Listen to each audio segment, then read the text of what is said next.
Hey, this is Tom from MVP Chess. Welcome back to my series on Bobby Fischer's seminal work, My 60 Memorable Games. In this video, we'll be analyzing game number 54 that Fischer played versus Miguel Najdorf in Santa Monica, 1966. Before we jump in, don't forget to smash that subscribe button and join Team MVP. Thank you so much for your support.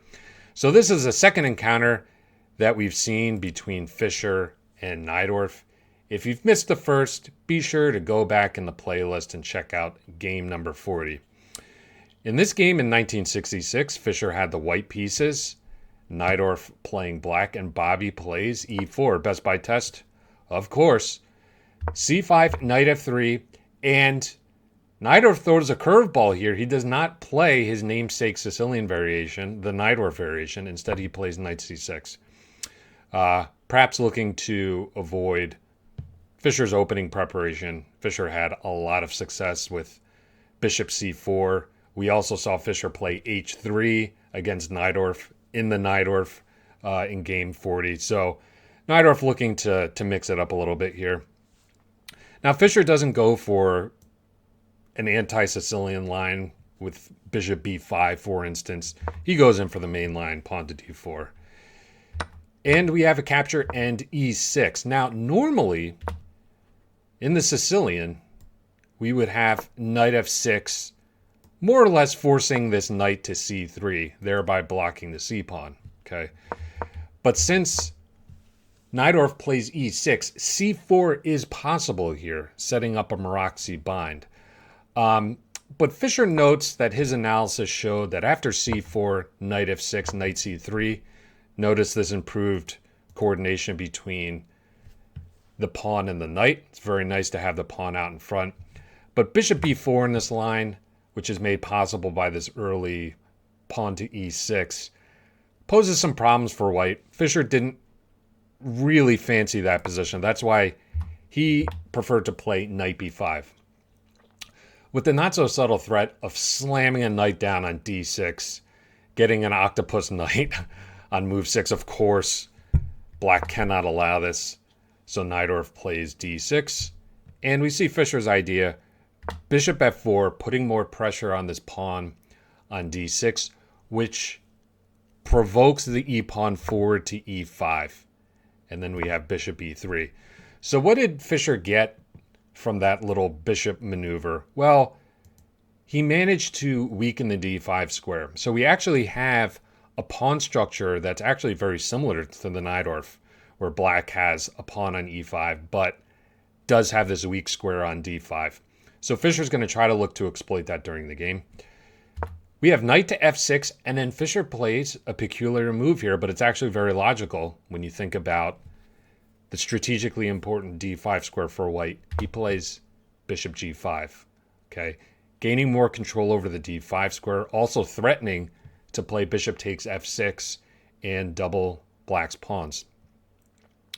We have bishop e6, knight c3, a6. Najdorf decides to kick this knight. So Fischer takes his opportunity to capture the knight, thereby doubling black's pawns. Retreats the knight. We have knight d4 and bishop c4. So Fischer bringing the bishop to a nice diagonal, challenging this chunky bishop on e6, supported by this knight on a3. And Najdorf playing very aggressively with his pawns. Pawn to b5. So Fischer takes and plays knight e2, challenging this strong knight on d4, which Najdorf just drops back. And then we have knight g3 here. So Fischer, with knight g3, looking to restrain black's central pawn mass. And that's the key imbalance in this position.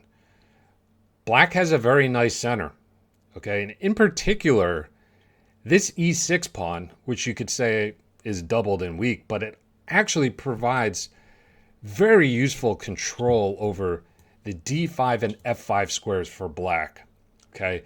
The downside, of course, with Najdorf's position is the precarious position of his king. It's in an uncastled position. So Fischer's strategy during this game is going to be to try to chip away at the center and open lines towards black's king. So we have queen d7 and c4. So Fischer begins his assault on the central pawn structure ASAP. Knight d4, and of course Fischer castles his king. Fischer's king safety is really, really good, and of course Najdorf's king is never really going to find shelter for the rest of the game. But as is often the case in some lines in the Sicilian for black, when you have this nice shell of pawns in the center of the board, very often that can provide sufficient cover for the king. But we shall see. Najdorf pushes ahead with b4, so Fischer drops the knight. Back to c2, challenging this knight. We have a capture, and h5. So, again, Najdorf very, very aggressive with his pawns. But as we'll see, they really are overextended in this position. So Fischer just continues with simple development, rook fd1. And after h4, knight f1, and rook g8. Fischer's main piece that he needs to get into the game is this rook on a1. Okay, the knight, while it's on f1 right now, is providing some nice defense of the king side. It also can hop out to e3 at a moment's notice. This rook is nicely placed on d1.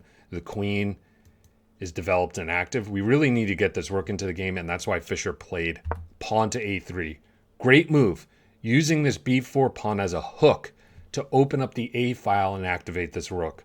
So great job by Fischer getting all of his pieces involved in the game. h3, and of course Fischer plays g3 here, keeping the king side closed. Pawn takes, rook takes. Now this rook is nice and active on the a file. Perhaps the a6 pawn is a target. The rook can also swing over to the d file, to the b file. It's really active in this position on the third rank. So you can see why pawn to a3 was such a good move. We have queen c6, queen e2, and pawn to f5. Okay, so Fischer says in this position that Najdorf was content if Fischer gave a check here, for example, giving up this pawn on h3 for Fischer's central pawn on e4. But Fischer didn't want to allow that. So that's why after pawn to f5, he played c5. Great move. Of course, Fischer should be looking to not only attack this pawn center, okay, this is black's real asset in the position, but also to start opening more lines towards the king, in particular this d file. So if black were to, for example, capture with the pawn here, with the opening of the d file, the queen coming out, this would be a very, very dangerous position for Najdorf. So Najdorf captured, and Fischer decided to trade one advantage for another. Okay, you could say that the imbalance of king safety is definitely in his favor, so that he should keep queens on the board. But he saw an opportunity instead to trade queens, which of course means Najdorf's king is a little bit safer now in the center of the board. But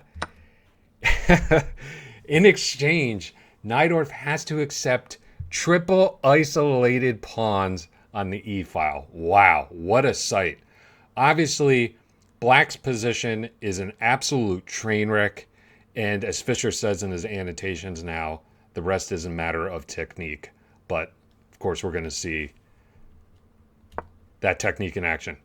Bishop h6, rook a5. Fischer just simply activating this rook now. He's got clear targets on the e file. He's just going to take all of black's stuff, basically. King d7, rook takes, bishop g7, rook takes, bishop takes b2, and the knight joins the party, knight e3. So you might think black's got some counterplay with this outside a pawn, but it's really just an illusion. Fischer's got it under control.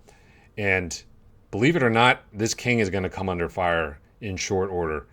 a5, knight c4, rook gb8. The bishop was on prise, so Miguel Najdorf decides to defend it. And then we have rook h4, king c6. And this is an instructive moment, okay, especially for you players who are just learning about rook and pawn endings. Fischer's idea with rook h4 was not to grab this pawn on h3.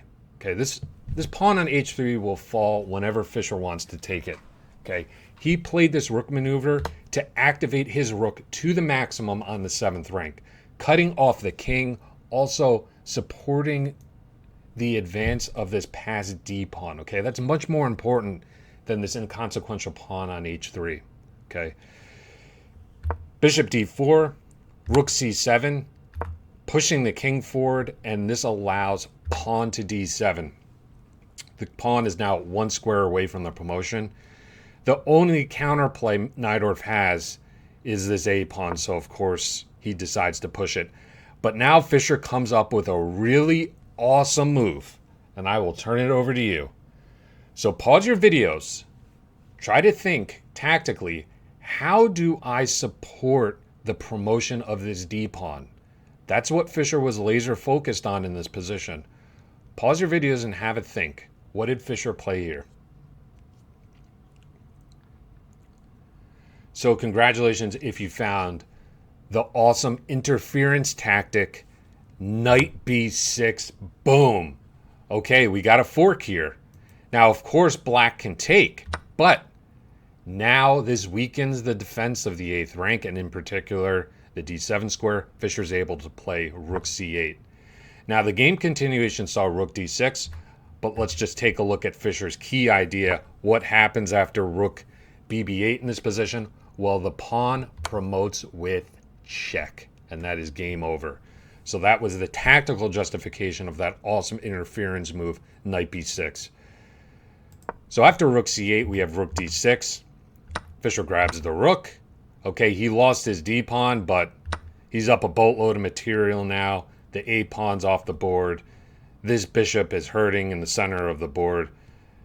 So we have e5 from Najdorf. Fischer centralizes his king. No back rank issues now. Very pragmatic move by Fischer. Rook b7 trying to get some activity. But of course, Fischer plays pawn to f4 in this position, starting to advance his kingside pawn majority and also trying to undermine the defense of this bishop on d4, which is currently pinned.